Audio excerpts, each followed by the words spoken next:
Hi guys, Alicia with Working Dog Radio, Torchlight Canine, and Oil Capital Canine Fund. Thank you guys for tuning in to another awesome episode. Please check us out on YouTube. It's a new format for us. We'd love to have you as a subscriber. We're going to start doing some training videos and some other cool stuff on there. So we would really appreciate your follow on there. We'd like to take a second to thank our amazing sponsors. Without them, none of this would be possible. So guys, please check out KINETIC Dog Food, 513-615-6904. They are amazing. American Aluminum Accessories. They make all things canine insert. They've got some new heat alarms. Please check them out. Give them a call at 800-277-0869.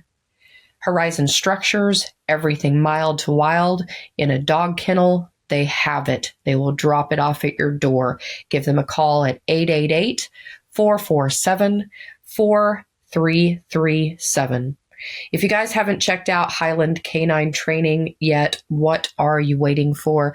Jason and Aaron are amazing. They've got all kinds of courses, classes, and schools going on. Please check out Highland Canine Training at Tactical Police, the letter K, the number 9, training.com. Ray Allen Manufacturing, right there in Colorado. Everything is sewn there. They are amazing. They do so many collaborations with so many of the actual working canine guys in our industry, including me. Give them a shout. Check them out at rayallen.com and use the discount code WDR10RAY for 10%, all things Ray Allen. DOGTRA.com. If you have an e-collar, if you use an e-collar, if you have a working dog or a pet dog, check out DOGTRA. They've got all of the products that you need. You can go to DOGTRA.com and use discount code WDR10 for 10% off a single item over $200. Enjoy the episode. We'll be back. Thanks. All right, everybody. We are back. Working Dog Radio, broadcasting the bite. As always, I am Eric Sambro from the Fun House here in Canton, Ohio. It's been freaking beautiful, man. Like 75, 80. Tomorrow's supposed to be 50. That's pretty typical Ohio. Still can't figure out the lighting situation in this room, so I got a big shiny patch on the side of my head here. But with me, as always, from Tulsa, Oklahoma, is Ted Summers. Ted, what's going on, buddy? It's still summer. We're recording this is like a week before Halloween. And it's still like, I was in the bite suit today. It's still like 90-something degrees and humid. And I'm like, I'm so over this. I'm ready for fall. I've only got one more class for the year, though. So, or one more handler school for the year, I should say, which I'm looking forward to. And it's going to be a small one. And I think it's going to be all single-purpose dogs, which is going to be awesome. So, looking forward to single-purpose and then some tracking stuff. Say, you going to do it all day? Or you cut them out like 2 o'clock? No, we have to do we have a state mandated 160-hour deal. So I have a lesson plan and all that shit that has to happen. Oh, I'm after 30 seconds. Perfect. 109. We have that lesson plan that I've submitted to the state and all that stuff. So we have to follow that, but, they'll get a lot of reps. That's for sure. So they'll be ready to certify them in a single week. So, I'm not super concerned about it, but, so today, we had an episode published today, right? Published today? No, tomorrow. Oh, okay. Well, I'll post tomorrow with, Shannon Krieger from, I don't know what we're supposed to call it. I think he said Delta, so we can say it. If you haven't listened to that one, head back and listen to it. Pretty good. It's kind of a, where the program started for like all of JSOC and SOCOM. So, it was a cool episode. Today, though, we have on Danique Masingill from the Hero Academy. Danique, how are you? Excellent. Thank you for having me. Yeah, for sure. So, give us a little bit of your background and stuff before we go into the Hero Academy, and then, we'll start with that. I was raised in Germany, and then joined the military in the United States right after 9/11, specifically for law enforcement. So I spent the first 5 years after 9/11 working military police in the Navy. Due to injuries, I was early separated, and that was my original passion for canine, as I got to work with canine in the military, not as a handler myself, though. And then from there, midlife crisis, leaving the uniform, figuring out what you want to do when you no longer have the badge and you no longer wear that identity. And ended up using my GI Bill at Syracuse University when a very good friend of mine who was king in the military passed away unexpectedly. And that brought me full circle. I threw away a full ride to another program and really became focused on working dog policy and then service dog policy specifically. So I actually came into this industry from the academic side. And after graduating with a master's degree in public policy, so I'm actually a bureaucrat when it comes to canine, I worked at several other organizations, national ones, the oldest one, the largest one.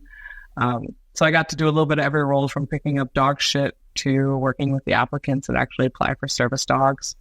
Got to consult on major policy over the years, add verbiage into the NDAA, and ultimately came back to my roots and started a grassroots organization several years ago that I left 2 years ago after running that organization for 7 years, and completely pivoted to go much more into what I do now, which is facility and crisis response dogs. So I still do service dogs, but a lot of my dogs are dual purpose.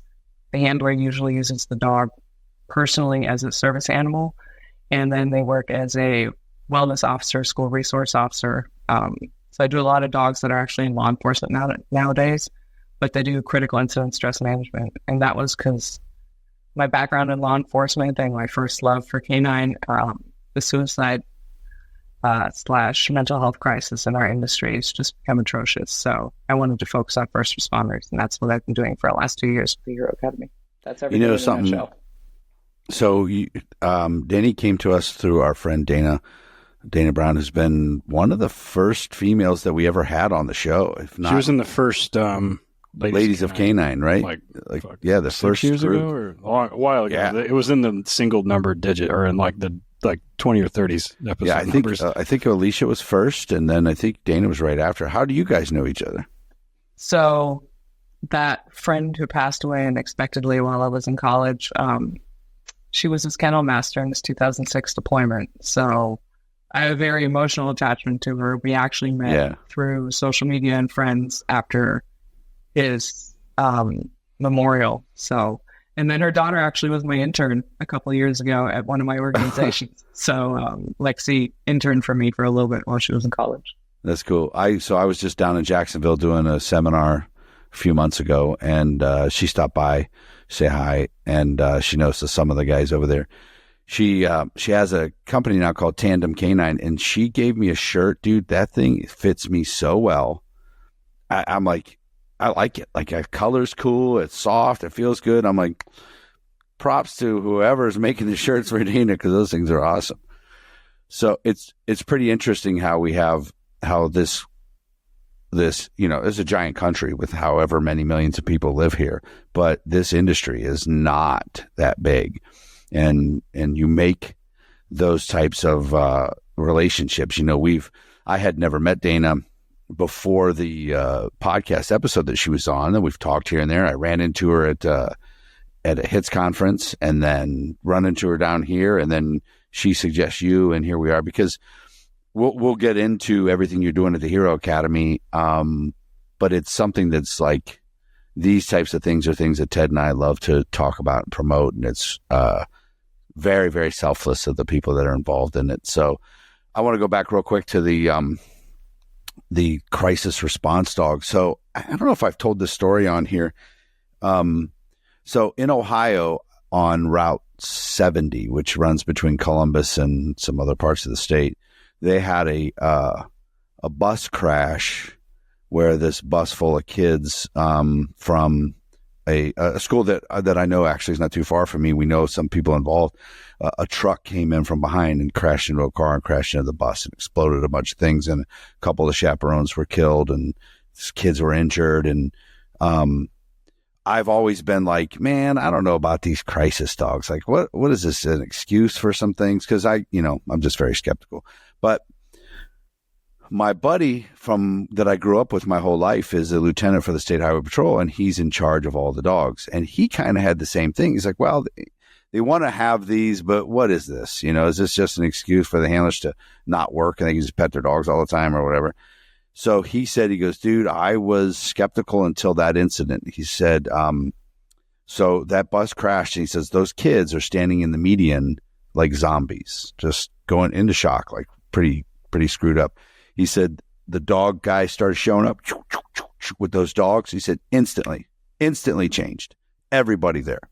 And he goes, I'm all in now. I'm a big believer. And they added a bunch more because of that incident. And so I'm one of those that can definitely be shown that I am incorrect about shit I don't know about. And I have to go with it. I believe him. It was amazing. So let's go back to the education part of it. Have you gotten to work, I know you do a lot of consulting and different things like that with police departments throughout all this stuff. What is there a way you think for policy or to get in through the folks to financially support the canine programs? Do you see that when you're talking to them because our big thing is we always talk about how SWAT gets everything they want. Police canine have to buy everything out of pocket. And it's just nationwide. It's not just an East Coast or a Tulsa problem. It's nationwide. Have you ever had to advise people like, hey man, what are you doing with your money? It's horrible, even for us. And officer wellness is even lower on the totem pole than training or funding or equipment, which is what we fall under. And I've had departments purchase dogs from me straight out at $25,000 a pop, plus a handler course. But most departments, like, if it's free, it's for me. And that's the only way these units are going to get wellness dogs. So hence we're a nonprofit.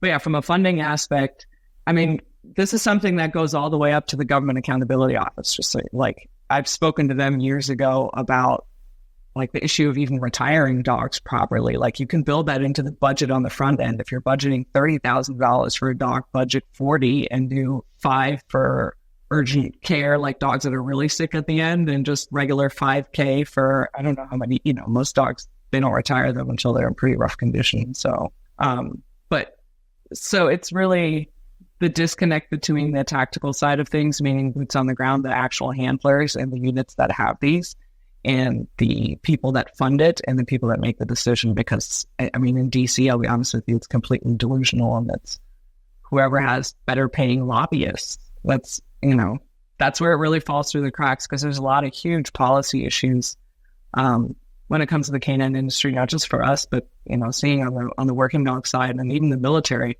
canine side, it's quite frankly a shit show. Yeah, but it's underfunded grossly across. You chose to work with these bureaucrats and all this other stuff. Whew.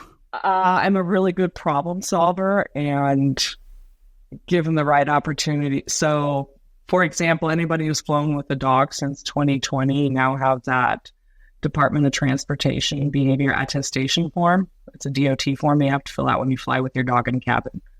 I sat down with Air America, their labor union, basically for all the airlines that are based out of the U.S. or U.S. owned. And that's where this was created.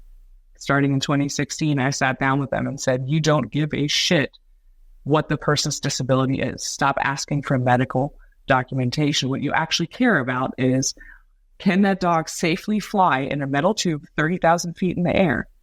Is it safe for other passengers? Because the other side of the coin is the flight attendants union has a long laundry list of bite records with people that are flying Fifi and Fufu and have no idea how to manage their own animal, saying it's a service animal and has no training, and they can't manage to be in a cabin under that much stress. Well, recently there was a bunch of people flying with their service iguana and their service emu, and I saw a picture of somebody. I know it's done, but dogs only. And it makes sense. But I guess people were could I do a service mini donkey? I wonder if I could do that. I was flying to an HRD and somebody had a fucking parrot. Miniature horse is actually still acceptable under federal law. See, I'm gonna tell my wife. I'm gonna call Ray as soon as we get done. Our other business partner, Ray at HRD, he has too many horses. he can bring one to the Nets HRD. I know a guy who will sell me a baby mini donkey. He breeds them and, you know, and stuff like that. And I'm like, ooh, I now see, I could hide him in my house. So I'm telling you, I put this diaper on him. I'm good. This is a touchy subject with, and honestly, when I see people talk about this all the time, like online or social media or whatever, there's a lot of misconception around what service dogs do and what they do. Even within like business establishments, airlines, for example, I can't tell, even now, like my last flight where was I just recently? West Virginia.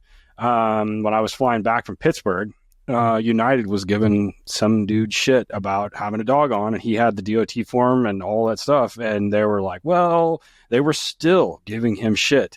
And it was like some kind of lab looking thing. The dog was super well behaved and was obviously well trained. And I don't know what it was for, but I mean, it was like super well trained, but they were still giving him shit. And the TSA agents, same thing. Like watching TSA interact with those dogs is mind numbing sometimes. So like when you talk about like doing some policy considerations, how does that, because like you said, it's very correct. Like I've watched people say, well, what does the dog do? And you're like, it doesn't matter what he does.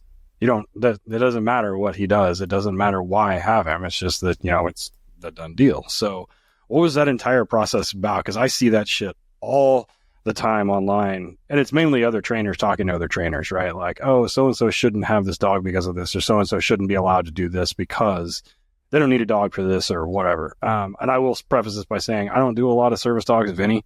I do give dogs that we wash out of our program that are super environmentally stable and social. We'll give them to like Rescue 22. We've got them to, so John Devine and Eric and those guys, and a couple of other organizations that we have like used these dogs for. We have one that we work with here in Oklahoma that works with German Shepherd Rescue, that we wash them out and then do those dogs for veterans. So kind of talk a little bit about how that policy changed, like when you were dealing with some of the airlines and kind of that stuff, how those conversations went.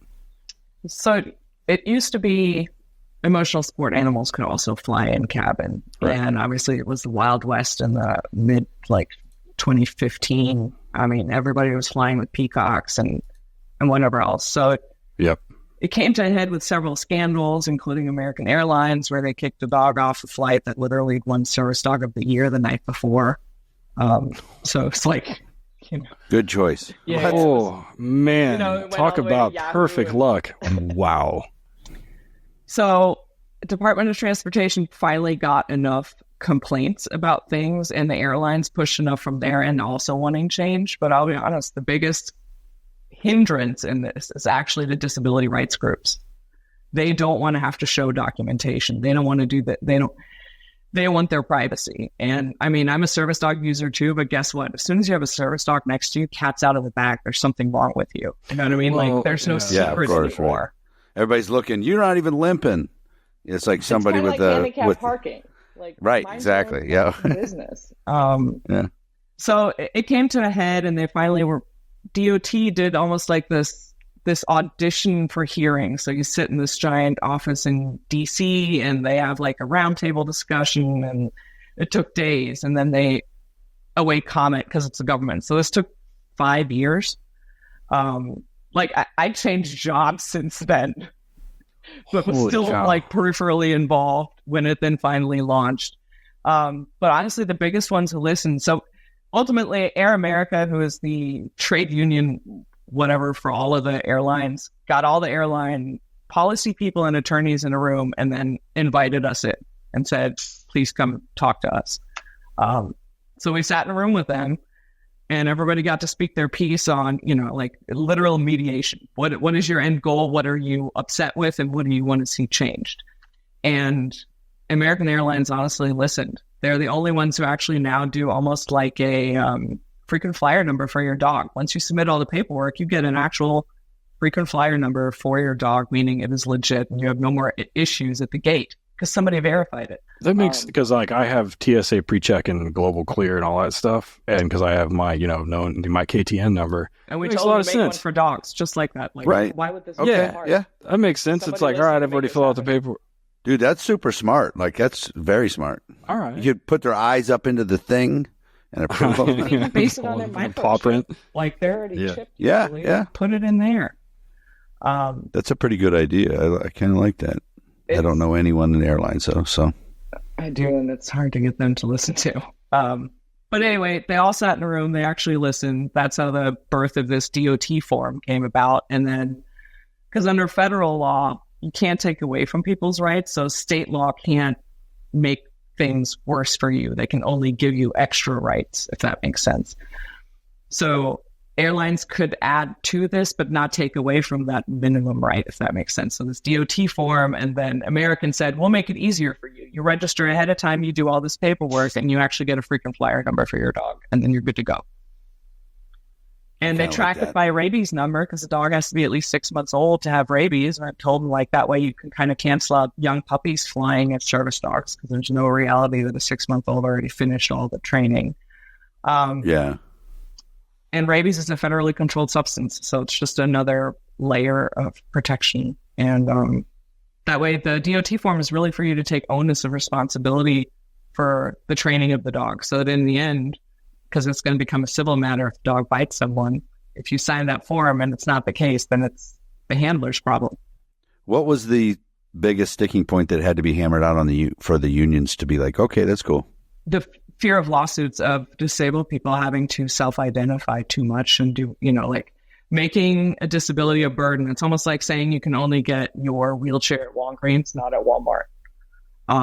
So restricting accessibility, basically, because that's a federally granted right under Department of Justice. So making sure they can't get sued is really the sticking point, while protecting your own employees, because there's a lot of flight attendants who've been bit over the years. Like protecting employees and other passengers too. I mean, so I can see that. And it was always, and it's never the same in my experience flying with dogs. It's never been like, everyone treats it differently. And even today, like when I watch people interact, because Eric and I both fly a lot, and even watching flight attendants and flight like gate people and desk people and whoever, that watching them all interact with people with service dogs, there's not a standardized, and I don't know if that's an airline training thing or what, or a DOT deal. There is not. But okay, well, I figured that's where I was going with it, because like there's obviously not a playbook, because I can't even get them to agree that, like, when I fly first class, they want me to pay for extra baggage. I'm like, I don't have to. And they're like, well, so sometimes they charge me and sometimes they don't. I'm like, fucking $1 billion company. You guys can't figure out how to get paid? Like, come on.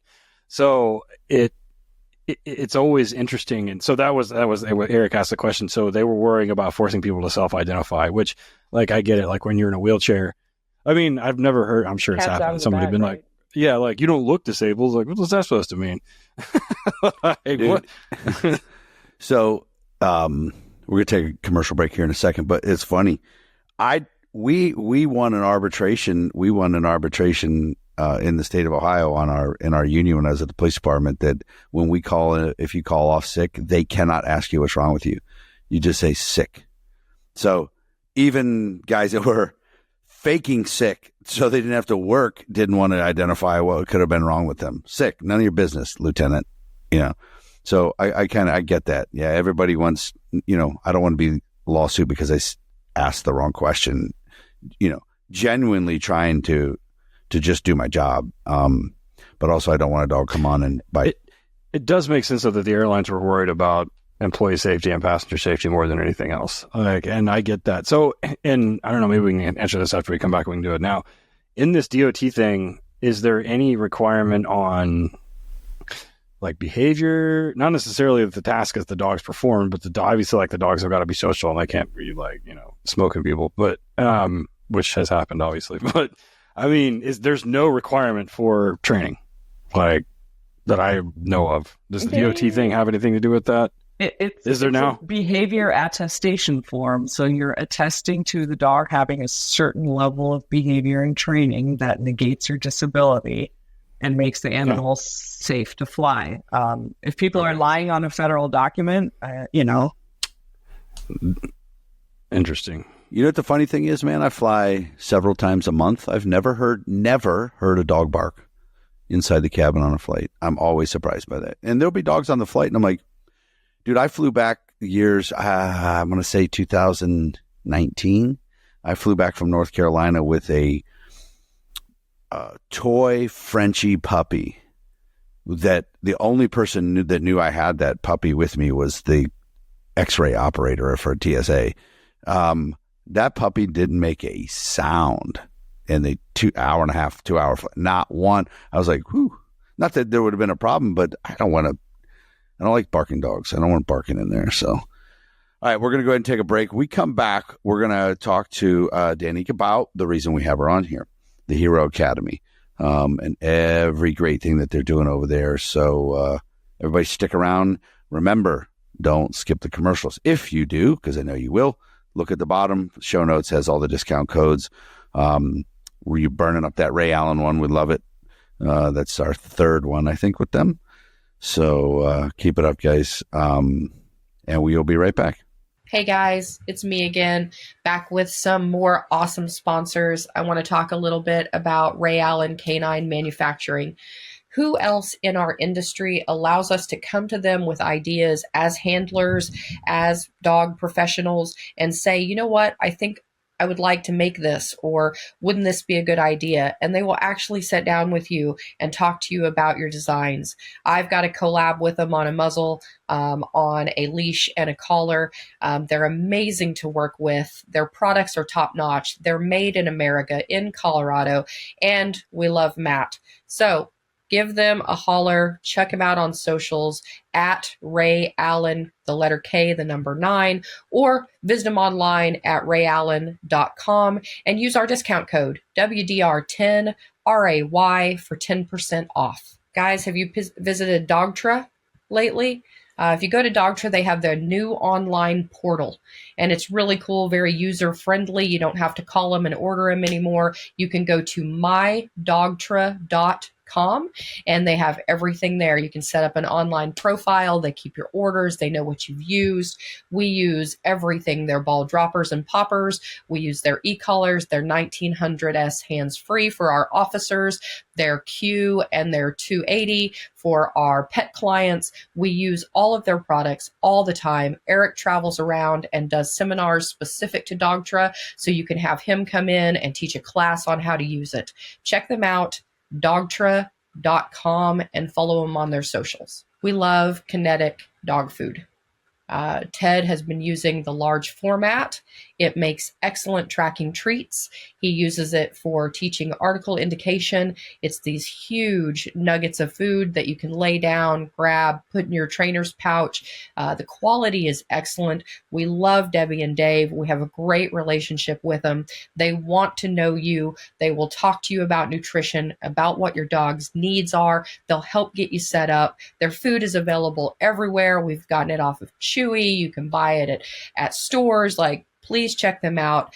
KINETICdogfood.com. Your dog needs these nutrients, and they are really specific to our industry's needs. They have a full line of supplements now. Please check them out. We'll have some soon that we can give away. Go check them out. Follow them on their socials at KINETIC Dog Food. They'll really appreciate that. All right, everybody, we are back working dog radio, broadcasting the bite. Myself, Eric Stambro, and Ted Summers. Are you wearing a sweater, Ted? No. It looks like dude, it's 100 degrees. That's what I was going to say. I'm like, what is this? No, that's a short sleeve t-shirt. Cashmere sweater you got going on over there. I do. Oh, now I can see your arm. I couldn't see it. So you had a long sleeve on. No, not yet. It's like, where's your moose cup? Shitter's full. Anyways, Danique, Masingill. So we want to talk about the main thing you're here to talk about, the amazing things you guys are doing over at the Hero Academy. Let's talk about what it is, how it got started, what your mission statement is, and where we're headed. So we're the Hero Academy. We're a nonprofit and completely donor-funded service and facility/therapy dog program. And we provide these dogs at no cost to veterans, first responders, as well as their families. So we will place dogs with some minors. And we're completely volunteer-based. Yeah, that's what I was going to get into. So everybody that helps, and we know a few people. Not sure that Ted even knows some of the. I mean, he will when we say get some names in there. But people that are helping do these training are doing it all on their own dime, on their own time. So what what brought this on? How'd this start? Again, I was at a previous organization where I was solely focused on service dogs for veterans.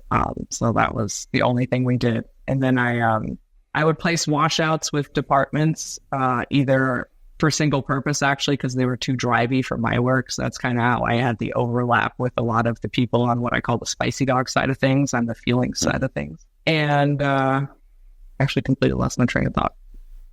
How did it get started? Like what brought the mission to you? Yeah. So again, previous program, single focus, and just noticed placing a lot of dogs in departments that were washouts of mine as feel good therapy dogs, whatever. They were basically cast-offs.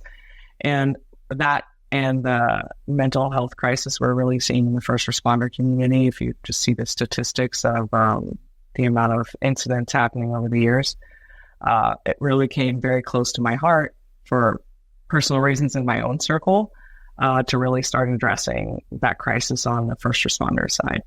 So after a very bad business breakup at the previous organization, I decided that this allowed me to completely refocus on what I'm seeing as a need and what I'm really passionate about. And that's how we started the Hero Academy. So we still do service dogs, but we have a very heavy focus on these dogs that are what I call force multipliers, meaning they have one handler, but they work in environments where they have a much larger impact than just on the person holding the leash. So that's really my passion project at this point. Did you say the spicy side and the feelings side? Is that how you put that? Yeah, since I do the wellness dogs and, they're potatoes compared to, catching dogs in the suit and things. Much too hot for what we do. So I just was thinking about this.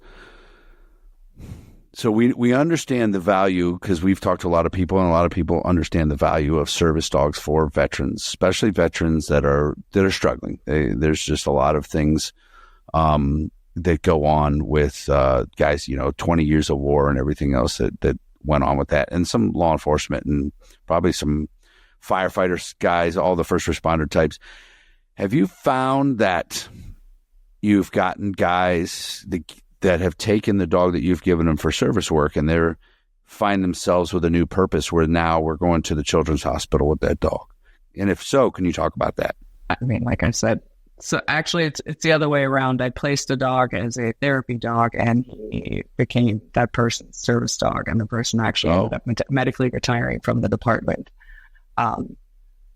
which I thought was more powerful that it actually played out that way. Almost every dog I'm now placing, even if it's actually as a service dog, so I just placed one with the federal first responders, I guess what we're going to call it. And he's planning on certifying as crisis response so he can take his dog to other departments and because they're trying to do system debriefs, not of your own people. So you have another agency come in and actually do your debrief. So that they're starting a much larger network that way. And I'm seeing a lot of people that really this dog is for me, but I want to be able to give back. So a lot of my applicants now that are coming for service dogs are specifically asking, either because of the career they have, they're either in mental health or still a first responder that might have to start riding a desk. People transitioning from door kicker role to, hey, you're retiring in 2 years, you need to step out of the helicopter. They're getting these dogs, but they have MOUs with their department where these dogs are now allowed to come to work and have their own job. Even though they're owned by the handler as a service animal, the agency is seeing the value and allowing this to happen. So we have, alphabet agencies here by Quantico allowing these dogs to come to work, even though the person's still deployable. And that's incredible from a leadership aspect to acknowledge that and at least be creative and be like, paint me the picture instead of just saying no. So that's cool. At least they're being open to it. So we did the pet side of my business is called Ridgeside Canine Ohio. And we had Cleveland State University reach out to us. They said, I don't know how they found us, but they said, we have these 2 lab puppies that we got, they're golden retrievers. And, can you guys, we're going to do, service dog training for them. They're just going to be kind of like therapy dogs on campus and things like that. And I said, well, we don't really do that training, but we'll do all the obedience. And if they're the right dog, we'll let you know. I don't know exactly where they got these dogs from, but holy crap. So one of my trainers, Mike, trained one or both of them. I can't remember if he did both. Cleveland State took these dogs. They were perfect for this work. They're just so level-headed and calm in chaos. And Cleveland State's really good at their social media. So they're everywhere you see these dogs. Football games, basketball games, concerts, in campus, all everywhere with these dogs. And Cleveland PD then contacted us, said, hey, we're going to get a dog. We talked to Cleveland State, we're going to get a dog. Would you guys train it? And I said, you guys going to do, is it for like crime victims and things like that? And the lieutenant's like, no, it's for the guys. So when the guys are feeling something. So I already said earlier that I'm a skeptic of things. And I said, Lieutenant, I was a cop for a long time. That's just an excuse for the guys to not be on the street handling calls. They're just going to come off the road because they want to handle a call and they're going to pet this dog. It was a dick move on my part to say that to her. But they said, no, we're good. We've done research in, whatever. They actually got 2 now. They went out so well that they got a second one. And I know it's got to be the perfect dog, but generally breed-wise, where are you guys seeing you get the best candidates out of? I know it's dog specific. Some dogs are better, but. Yeah, so I work under a breeder, so I actually have access to my own breeder, and they're not commercially available, so he only donates 2 programs, and the success rate from birth to graduation is in the 97th percentile. So, jeez, it's exceptional. But I don't want to raise so many puppies, and I also take washouts from other programs because I chose not to be ADI accredited, so I don't have a tool restriction, is what we're going to call it. So we use all of the quadrants. Yep, same thing with us, yep. So, because they have phases. So I have access to exceptional labs. Like, they're almost guaranteed to graduate. And we do some Goldens, but man, they're like sometimes like there's one brain cell in there a lot of times. Like, oh yeah, if you're lucky, you're lucky, and they're exceptional at it. Like I have one working in an autism specialty school, and I mean like kids that can't go to public school, like insurance pays for the school, and this dog just hangs out with these. My sister owns one of those schools. It's exceptional. You're a saint if you work there. You really are. Like that's what I said. You need a lot of skills for that and patience. And that dog like thrives there. But Liberty has one brain cell, literally one brain cell. So Goldens are okay, but they can also be really, really spicy resource guardy assholes. Yeah. And then I got one right now that's a narcotics dog that I'm training, and she will fight you over a ball. Yeah. So I've had some really good mutts. I've had Mastadors actually, so Mastiff Lab mixes. I've had a few of those that were okay. I've never seen one, I don't think.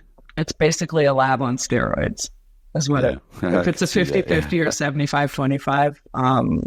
75-25, not too much of the fear side of things. And then show German Shepherds can be exceptional at this. But so one thing, one thing that I get a lot, because like Eric, we have a pretty large pet side that we do. And I'm pretty much exclusively just on the law enforcement side, so just police officers, police dogs. Alicia handles all the pet stuff, and my trainers kind of flow back and forth between us, but minimum once a week, we get an inquiry of people wanting to turn their own dog into a service dog. And do we do that and whatever else? And it's just, if you're not watching this on YouTube, she's making the face that I normally make. And so, when I talk, because Eric and I talk about for the entirety of this damn podcast, inevitably we talk about dog selection all the time on the police and the military side, right? Whether it's detection work or apprehension work or whatever it is. And it's super important. And about 3 years ago, I said something on social media. I was like, what would you like? And I said, what would you do if I told you that selection for service dogs was almost more important than it is for police dogs? Because I see people bring dogs in that are nerve bags. And I was like, this motherfucker needs his own service dog. Like the service dog needs a service dog. And so talk a little bit about, because Eric asked the question about breeders and you said you got access to phenomenal labs. Talk a little bit about what makes in your program, and this is not me indicting people that say they need a service dog. I don't care why they think they need one or if they do need one or whatever. But Like, I just want to tell them, like, the pit bull that you picked up that's a resource aggressive and, you know, is a prey monster and wants to destroy everything is not probably the best, like, service dog. But can you give us a little bit of, like, insight onto what makes it? Because I can tell you all day long, I can talk for days about what makes great police dogs. I honestly, aside from environmental stability, really, really stable environmentals for, like, service dogs, what makes a good service dog for your program? So, for starters, I've thankfully learned over the years the diplomatic answer to that famous question of, can you train my service dog for me? What's the diplomatic answer? See if it's any different than mine. Not all kids go to college. Oh, okay. That's a good one. The one that I use is I say, how many people play in the NBA? Yeah. And they're like, oh, I was like, we know that number exactly, right? To the number. How many of those, how many people did you know that played high school basketball? And they're like, oh, millions. I'm like, and we know exactly the number that went into the NBA. So you do the math. So yeah, that's a good way to say it too. Not everybody goes to college. The reality is dog selection is, I started on the pulling dogs from shelters and turning them into service dogs. Right. And I call that touching the tornado, because you're really taking a dog and you're just playing poke the bear on what's in there. What trauma do you have? So I can give Why were you in the shelter? Yeah. But especially on the mental health side, like, the dogs I do are for PTSD and traumatic brain injury. Like, you sometimes don't have the bandwidth to even take a dog out to get it that environmentally stable and to be that consistent. Like, some of these people, I've had people, I'm playing 10-second Tom, and I really say that with love and affection, but sometimes people are so highly medicated. The process from when I say it to when it actually sinks in and they execute what I just said is a very long time gap. So when you're trying to make this person then a dog handler by giving him a dog and telling him what to do, you know what I mean? Like, the consistency. So all the things you need to actually train a dog to a certain quality do not usually exist when you're at a point in mental health, especially PTSD, with your own issue with environmentals. It's going to feed down the leash. If you duck when the car backfires, what do you think your dog's going to learn? Oh, this tight picture. Because what do we tell all? Daddy doesn't like it. I don't like it either. So what do we tell Eric? What do we tell all handlers, whether they're military or police? Like, and your people that trained you and same people that trained me and told you the same shit. It travels down leash. Travels down leash. Yeah. Yep. So I'd never thought about it that way, because I'm, a lot of the problems that we see on the pet side, and Eric will agree with me on this, on anxiety, a lot of that shit is created. Like, no dog is born being, well, some of them are born knowing that the doorbell means somebody's at the front door, or knowing that loud noises mean scary shit. And which is what you were saying is like touching a tornado. But I never thought about that because, one, I don't need a service dog. So the dog, that's where, because I've had some people that are a lot more talented than me about doing, like you, for example, have said, the environmental stability is a super important thing. And I understood from my aspect of it, from, dual purpose police canines, like why, and same thing with single purpose, we have to have environmental stability for a lot of things. But I didn't ever look at it that way. Like, if the dog freaks out, like, the handler's probably like, yo, why are you scared too? Like, what? So, well, my service dog, if I had a service dog, they'd be like, so why do we hate this guy? Like, why are we giving that guy a dirty look? Why are we so mad today? I'm like, listen, I can't do that to a dog. So. Be training one of the police dogs at night, and they look where I know there's nobody that's supposed to be there and start growling. I'm like, oh, okay.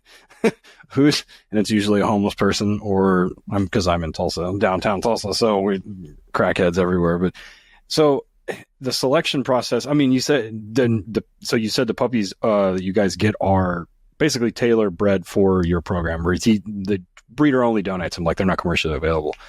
So what is that pipeline look like? I assume because of that's the case, you guys get to start at like 8 weeks old.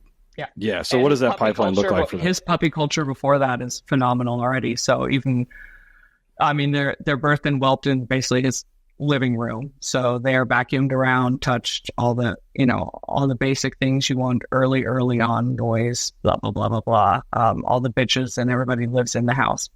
So it starts before us. And then depending on which programs are in line, because even though I fall under him, he donates to programs nationwide. And he's at over 170 dogs delivered. he triages mobility dogs because it has to be a certain amount of their body weight. So the biggest boys usually out of the litters, if any of the mobility programs are waiting for a dog, they get pick of the litter on that side of things. And then so depending on what each of our programs focus on, I don't do mobility stuff, so I don't need dogs that can be weight bearing. I need dogs that are super environmentally stable, but also very emotionally resilient. I can't have a dog that crumples under tonality or under a lot of, some dogs can't handle bad vibes in a room. You need to be able to handle bad vibes because you're going to work around people that have bad days. So I need emotional resilience.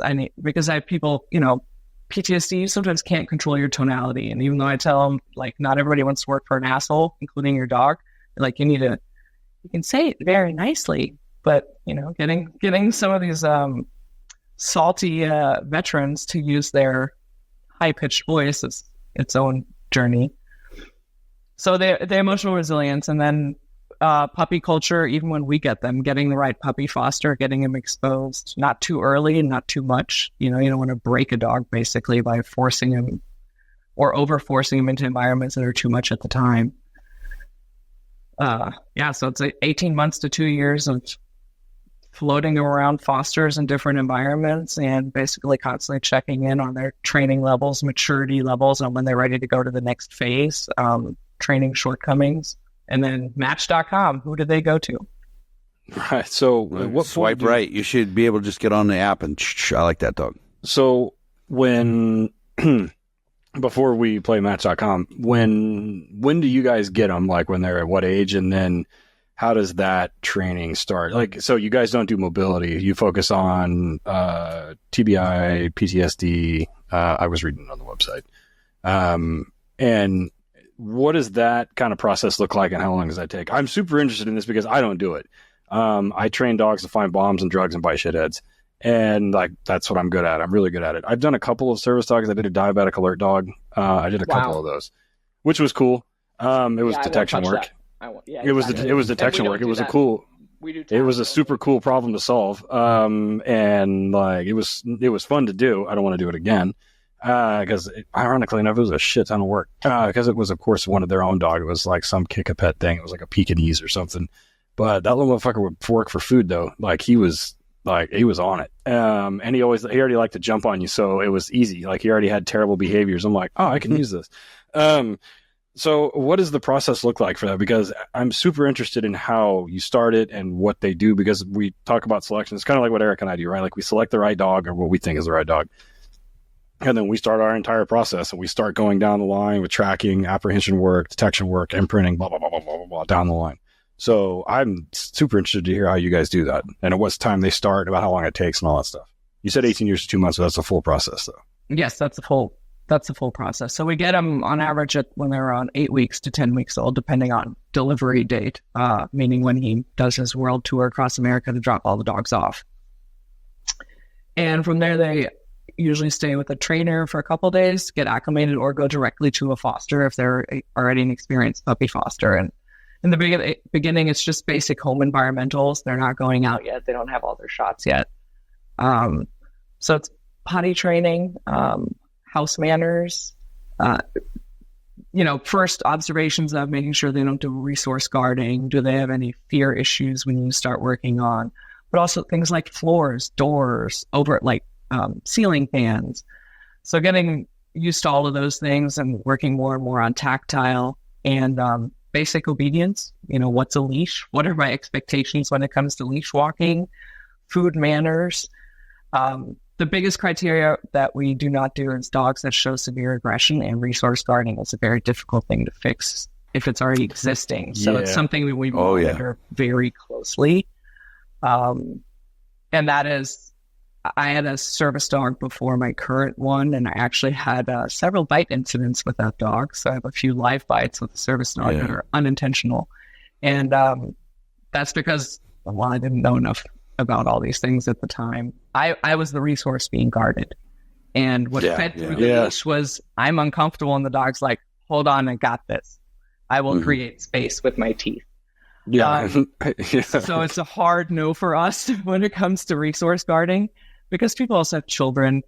Again, when you're dealing with mental health issues, sometimes, I don't want to say space out, but your reaction time or your peripheral to be sure a child doesn't accidentally touch your dog. You can't always be on point because this dog has to fit into your life. These people are not full-time canine handlers.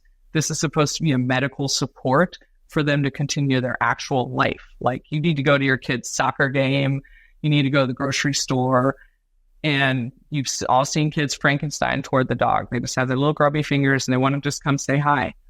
If your dog's not environmentally stable to that kind of pressure from something that's at eye level, it's a risk, and a kid could get bit. So anything resource guarding where they consider you the perimeter, or even their food is a hard no for us. So we look for that early on. So hence they get older. Once they have their rabies shot and they're probably at like 5 months, 6 months old, they start getting their puppy vest and they go on little outings. More and more environmentals, working around other service dogs, working around pet dogs. So really majority of this is environmentals until we get closer to the dog's maturity date at like probably 14 to 16 months. We start looking at introvert versus extrovert, meaning would it be a better therapy dog or service dog? Does the dog connect more just with one person?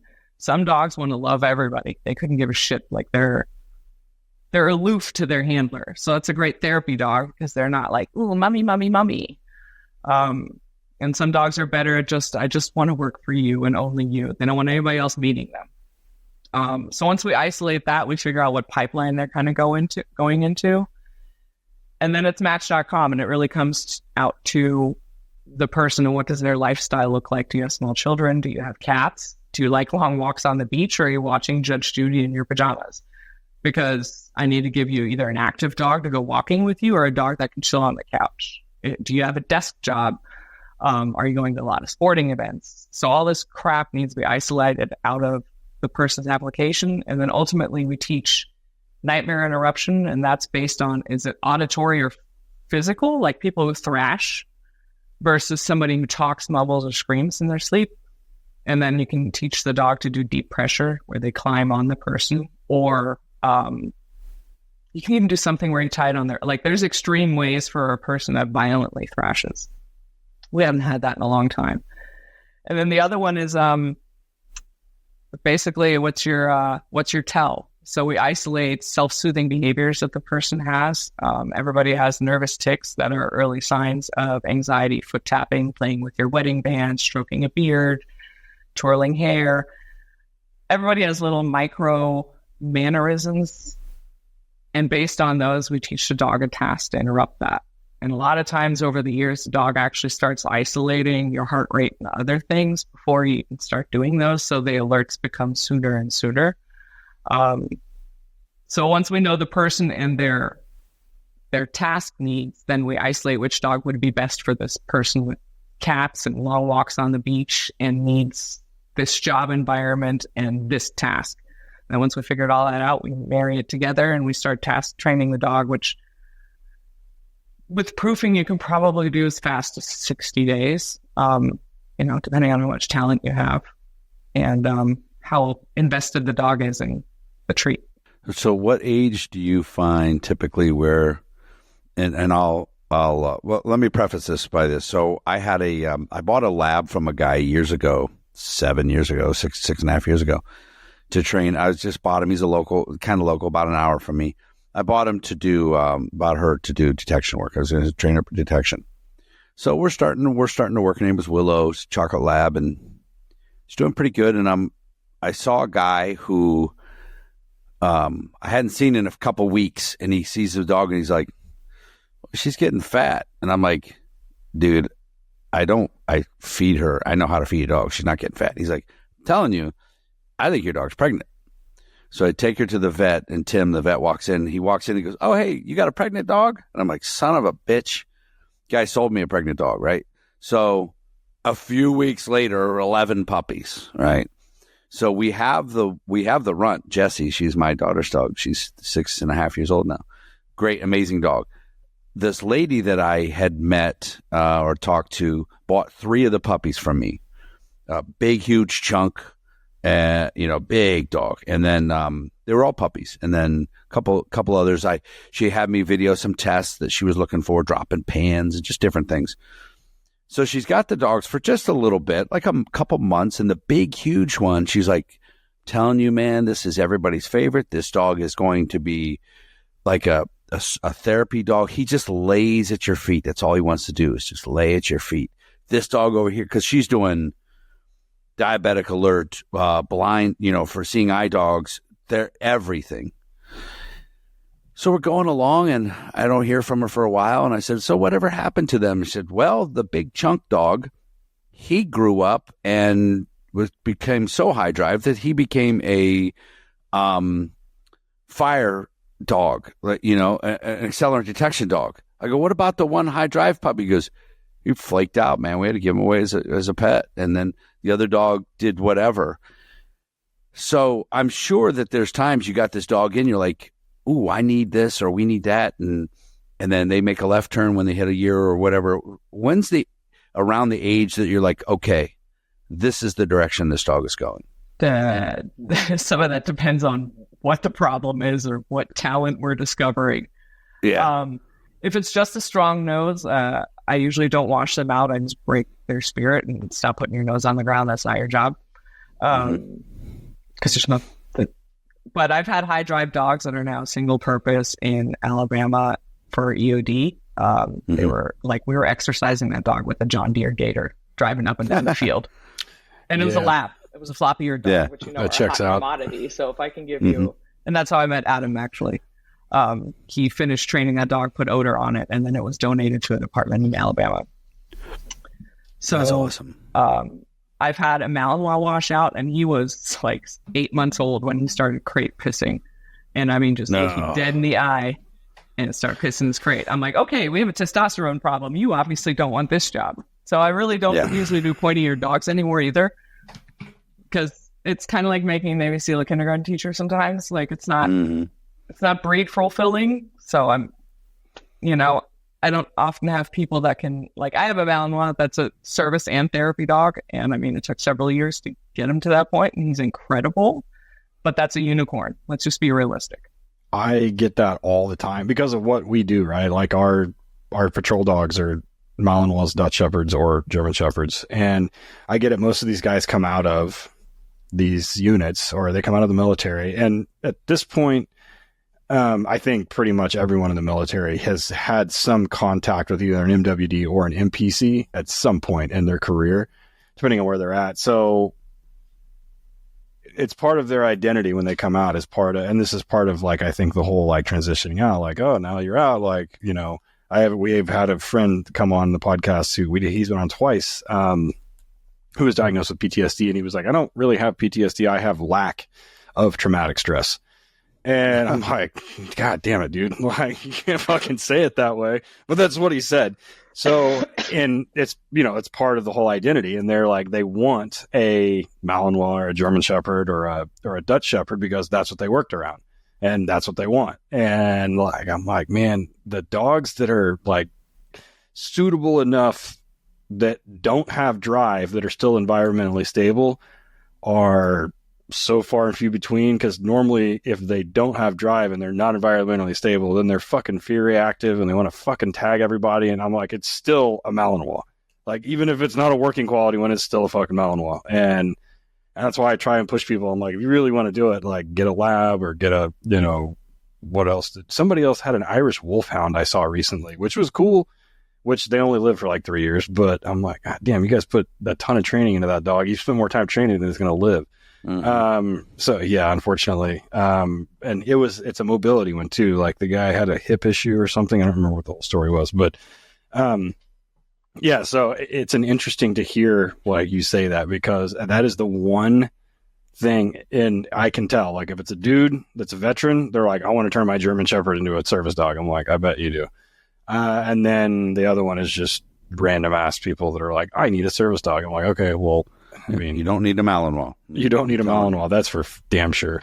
Yeah. So how do you deal with that? I mean, because like I was looking at your website and you have like the application process, and they have to be diagnosed with PTSD, MBT, or TBI or something. they have to be honorably discharged, no domestic violence, no pending charges, no substance abuse issues, that kind of stuff. How does that process go? Like, do the respective handlers get any input, or you're like, no, bro, here's your dog? Yeah, this is not Burger King. You don't get it your way. Perfect. No. Yes, See, I love it. She is the queen of analogies. Yes. I'm like, you got a saying for everything. I love it. I also don't do doodles anymore. Just so you know, I don't do hypoallergenic. If you have allergies or you want to doodle, I'm not for you. Yeah, get a turtle. Like, I'm sure there's great doodles out there. I've had a very small success rate, and just no. They're so spastic all the damn time. So yeah, again, it's you get input through the application, but you don't get to come to me and say, well, I want, like, I've had somebody ask for a cane corso as a service dog. I'm like, it's going to be a no. No. Oh. Like, they'll even buy it for me. It's still going to be no. Yeah, that's not the issue, bro. That's not the problem. And I mean, I love my dog and he's incredible, but even I choose to sometimes not take him to events because I have a Malinois. And I don't want people to get the idea that that's what we're putting out, because we're not. He's absolutely a unicorn, and I put out potatoes. If I'm not cool enough for you, I'm not for you. Like, just, you can't provide breed fulfillment. Very rarely can people provide breed fulfillment for some of these breeds. Some of these breeds are just way too fearful, not confident enough. Some of them are too cumbersome in size to even travel. So it's unrealistic. Like, again, Match.com, like, it is not the right match for you. Yeah. Despite what I could go into a whole diatribe on that. There's the stuff running around in the background here in my head. Like, there are vendors in this country that sell that sell PTSD dogs and that also do bite work with them. And I'm like, come on, stop. Yeah, and like, I'm not going to mention who they are, but I'm sure you know who they are, Danique. But I'm like, every time I see it, I'm like, pick a fucking struggle. Like, both of these are really hard, as it is. Like, pick one and be good at it. That, actually. Yes, okay, please do. Because I've had late night phone calls calls with people that have been given dogs like that, and you are giving somebody a weapon and you didn't teach them how to use it. Just because you are a trainer and you know how to produce that kind of product doesn't mean somebody using it as a service dog can take that kind of weapon out in public and know how to use it safely. And service dog law and public access law, meaning what gives you the right to take that dog to a restaurant where it says no pets allowed is that you are there with a disability, right? Well, if it turns out that dog harmed somebody and you are there under false pretenses, it's going to become a civil matter, meaning lawyers will get involved. And if they look through your social media and find out that your dog was trained in that, then you went somewhere knowingly putting other people at risk. So just think very hard about what type of weapon you take out in public and how it's used, and if you've been trained properly on how to use that. If you are confident on how to use this, good, go for it. Yeah. All right, we're going to go ahead and take our break. We come back from the commercial break. We're going to talk about the incredible volunteers and everybody that works at the Hero Academy. A couple people that we know are there, at least one that we know of are there, and everything that's involved with that. And then we're going to talk about how you, as a listener here, can help out the Hero Academy and get help with funding. As she said, this is a totally complete donation-funded organization. And so stick around. We will be right back. Hey everyone, thanks so much for tuning in. Please check out our friends Jason and Aaron Perguson at Highland Police Canine. If you guys are interested in going to school, if you've come out of the military, you can use your GI Bill to go through their school. They have a pet training school. They have a police training school. They have online courses that you guys can take, such as their Canine Supervisor course. You guys can really take that as far as you want with them. They are a veritable fountain of knowledge when it comes to canine. They're located in North Carolina. They're always accessible, always available, and we've had such a long relationship with them. I cannot say a good enough good about them. So please check them out. If you go to Tactical Police Canine Training, go to their online programs, check them out, use the discount code NARC for 20% off any of their online courses. Guys, that will help you. It'll help you make headway in this industry. I don't know about you guys, but a lot of times when we're talking about dog kennels and their construction, like you don't know where to start. What do I do? What do I add? I need to weatherproof this, waterproof this, pee-proof this. If you guys have checked out Horizon Structures lately, it's unbelievable. They literally have everything that you could possibly need. They can build your kennel with as many holes as you want in it, and they can drive it out to you, set it on your pad, hook it up, and you can move dogs in it immediately, from mild to wild, from one kennel all the way up, from the tiniest of pet runs to the hardest of working dogs. If you can dream it, they can build it. Go ahead and check them out at horizonstructures.com. Go specifically to their working dog area. It's commercial-dog-kennels.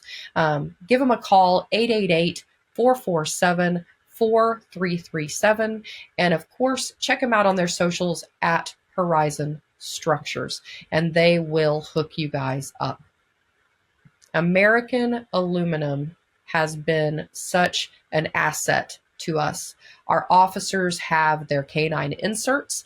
They have organizational lockers for the back of your patrol vehicle. They literally have just now put out an amazing heat system and alarm that integrates with their canine insert. Guys, they do it all. Give them a call. Check them out. It is high quality. It's made here in America. If you go to Easy Rider Online, check them out, or give them an email at quotes@AAA-mail.com, or give them a phone call, 800-277-0869, and check them out. We also want to send a huge shout out. He recently passed away. Rest in peace, Brother Dege. Thank you for our music. Thank you for the permission to use it. We really appreciate it, and we hope that you're doing well on the other side. Thank you guys for listening. All right, everybody, we're back. Working Dog Radio, broadcasting The Bite. Eric Stambro and Ted Summers and Danique Masingill from the Hero Academy. And I hope you've enjoyed the first two segments. I've poking the tornado. There's a bunch of them. I'm going to have to listen to it a few times to write some of them bitches down because I'll use them. So I might use it for something else, but I'm going to definitely use them. So one of the things that one of the conversations with Dana that got us talking was we talked about Adam Franklin. Adam has been a dog trainer forever. Adam's a good dude. I worked for his dad for a short period of time at Cobra Canine, and so Adam has been working there since he was a child, basically, and doing the kennels and doing police dogs and doing the military contract dogs that he has. How did you two hook up and talk about just what it's like to be a volunteer at your place? Yeah, we're an all-volunteer group. So I have to say we are a hodgepodge of veterans, first responders, police officers, and military-affiliated families, I guess. So it's a little bit of everything. Retirees, young people. I have middle schoolers helping. And that goes from fostering the dogs to, even doing admin stuff. Again, we don't pay anybody, so everything that's donated to our program goes directly to the dogs and the handlers. So how did I meet Adam and everybody? Like I said, I've been washing dogs out for years that have too much drive. And so many years ago, Atlas, the dog that went to Alabama, the EOD dog, was given to, I washed him out of a program, gave him to a nonprofit that Adam was volunteering for to train dogs for them, put the dog on odor, and then donate it to a department. So that's how we met the first time many years ago. And became friends through that. I've washed a few more dogs out over the years, and he's always been incredibly helpful. And since I'm not formally trained in canine and came from the bureaucratic side, he's been very gracious also, and just teaching me and translating a lot of things. So we went to several seminars. I've gotten to play with Cody and even Jeff Franklin. So I've gotten to learn and be witness with some great people training. So yeah, Adam since he moved back to the East Coast and he's been back over here, we got a chance to reconnect, and he's been helping us train dogs as he can on and off. Either we're out in Virginia Beach training, we have some graduates in that area, or he comes our way. We're about 3 hours apart, distance-wise. Okay. So he just comes out and helps us send it to him. One thing his industry and my industry have in common is environmentals and isolating behaviors, or even, I guess, what you call handler shortcomings. Like, what's the handler doing that the miscommunication between dog and handler? Where's the disconnect? Yeah, you said something earlier that I didn't think about, is if you're heavily medicated or whatever, having PTSD or TBI or MPT or whatever it is. Right, when we train dogs, we have to have consistency across all these behaviors.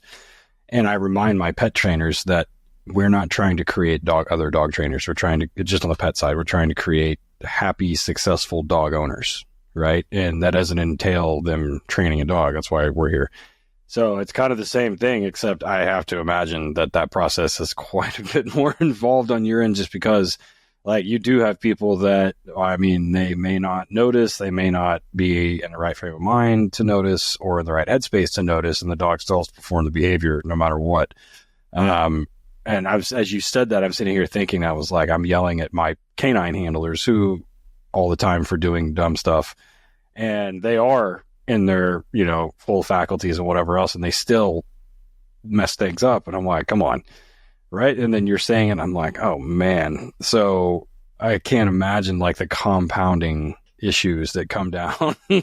Sitting here thinking about it, because I had somebody that trains service dogs very well tell me, they're oh yeah, environmental stability is more important to me than it is to you. And I was like, I'm not saying you're lying, but humor me. And she told me, I'm like, oh yeah, okay, that makes a ton of sense. So as you said it again, you provided some more clarity, and I was like, okay. And obviously, because I don't do this work, and I obviously don't have a need for a service dog, but it makes quite a bit more sense now. So, but I do know that environmentals are a huge deal. And I have a test that we perform for people that bring dogs to me that want to see if their dog can do that they're environmentally. And it is the wonkiest place. It is scary and dark, and there's holes in the floor and shit, and dogs shut down and just lay down. I'm like, no, I got bad news for you. This is supposed to be pretty straightforward. And dogs are like, no, I ain't having it. I'm like, well, so. Yeah. So when you're getting your network of people, like the puppy raisers and things, what are you looking for there? Because that's an important part. You can't have 30 dogs in your program and at someone's house. You got to have people to help you. And we've been talking to other guys that raise up dogs, the puppies, and they're like, yeah, we have puppy raisers. And so if I'm where are you located? Where do you live? We're by Fredericksburg and Richmond on the 95 corridor in Virginia. Fort Davie. Okay. So if I'm over around Annapolis, Maryland, and I'm like, I think this is cool, I'd like to try this. What kind of a person are you looking for the puppy racers? We have all walks of life people, and we also place dogs at different phases. Not everybody is equipped to do the puppy phase. Some people have an office job, and their leadership has given them permission to bring a dog in training in, but the dog needs to be able to already be at phase 3, basically. So, and then we have long-term and short-term, people are willing to just be hey, we're not traveling this summer, we're only staying local. Do you need somebody to just take a dog for the summer while my actual fosters actually go travel on a cruise? So the fostering and support can look short-term, long-term, and we really try and customize it for the person, because it's, if you think about it from a cost aspect, it's basically a free board and train for me. I'm teaching this person how to do a certain set of behaviors and just consistently maintain that and report back any anomalies you see. So it's really just leading a whole bunch of different micro trainers, and sometimes it doesn't play out well. I've learned a lot. That's amazing though, because you gotta be in it for the right reasons, because there ain't no money, and so you gotta really like to see a success story come out of that. Do you ever have anybody get so attached to the dog it's tough to get it back from them? Yes, so I break their hearts a lot. I rotate the dogs through, so I'll take one and give you one. But that happens like sometimes every 2 months, every 4 months. So some programs have the people foster the dog for almost the entire 2 years. That's I couldn't even do that. Like if I've had you for 2 years, I'm not giving you back. Right. But I mean, on the other side of things, I've been expert witness for a court case where somebody didn't want to give the dog back to a program, and it turned into a whole legal thing where they were suing each other. So we do have documents signed with our fosters, and I've had fosters drop out and get their own dog. Like they did a couple of them, and then they realized they really want a dog that they don't want to have to give up. But honestly, they became better fosters, and they're actually better pet owners now because they learned some of the basics and saw some of the expectations we have, and they don't want a shit show. So they've stepped up their game, and some of them still volunteer, but they have their own dog now and are pursuing either crisis response or therapy work. So I've lost people that way. It is not for everyone. Yeah, it'd be tough. You got to have the right mindset. So I thought of this question. This might be too general, but we'll just talk about PTSD folks. What do you find in the dogs that they get the most out of? Is it just having that ride or die companion? Is it that the tells doing that work, or what do you see people are like, man, this is the thing. This is what, maybe a majority of the PTSD people. A couple of things. It's for a lot of people, it's the last remaining reason to not end things. A reason to get out of bed. Some people with PTSD thrive on structure and the fact of taking care of a dog and that OCD routine. Actually, they really thrive on that. It's a non-judgmental loyalty. I mean, you don't get that very often. We often miss it depending on, whatever uniform, badge, you all have your own we all have little family cultures. And once you leave that culture, you're missing something. And for a lot of people, the dog, that level of loyalty, they'll never tell, right? The whole new thing. And the way a dog, if you have a really good relationship, like if you have a bond with your dog, the way a dog reads you, that's for many, that's the most powerful thing. I'd say 50% of them don't give a shit if the dog ever does an alert. That the dog is loyal to them and listens to them, and they are that dog's world is for some of them the most important thing. Those dogs probably hear a lot of just stuff, just talking to them. You got to have the right dog for that too. Actively interrupt somebody attempting to open the gun safe and take final steps. I've had dogs actually physically interrupt their handlers because they can, your stress smells different. Your sweat, the cells on your body that you shed, so they smell a change in you.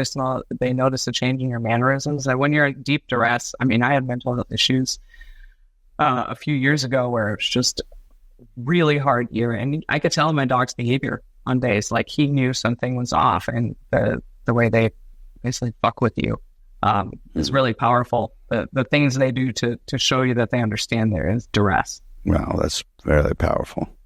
So we have a lot of listeners, and we have a lot of listeners that love to donate money. We have a lot of listeners that really care. A lot of current and former military and law enforcement and first responders, they like to spend money. How can they help you?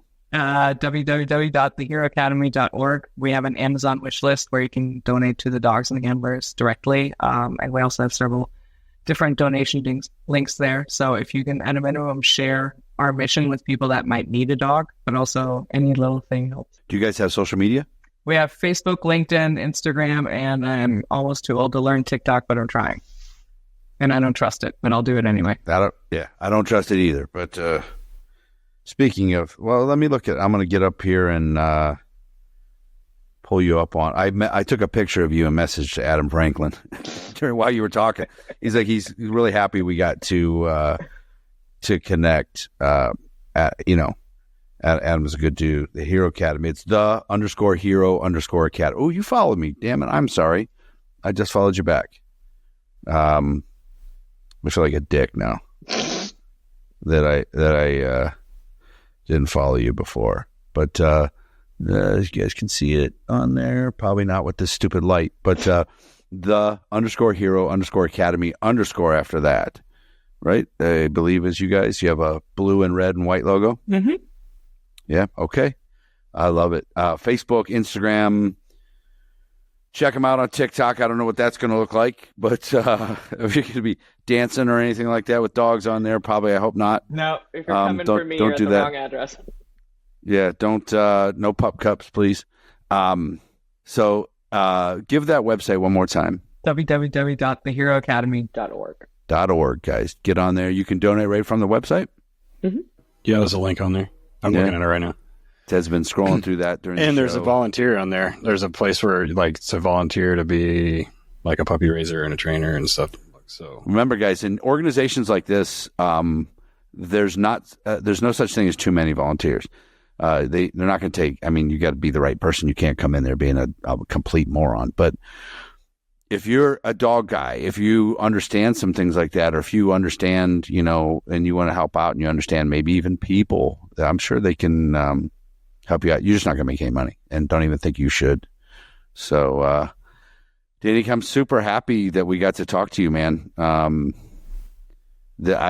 just don't think there's enough, of these, and some of the things you've said today give me a lot of pause to think about.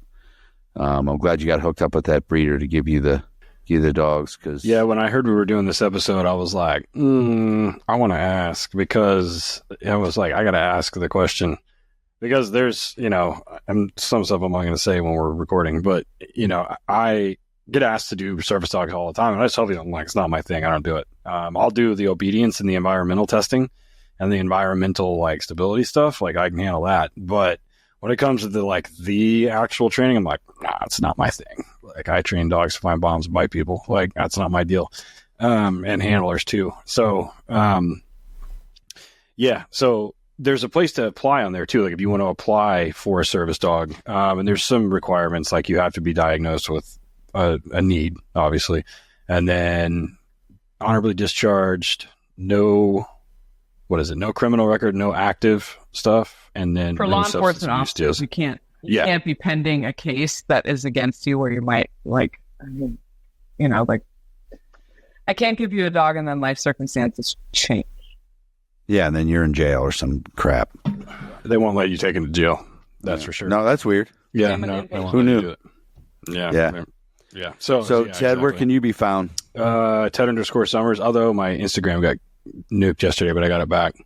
Got nuked yesterday because I made probably an off-color joke, but I got it back because all I asked was, I disputed it and said that Courtney Cobain did it.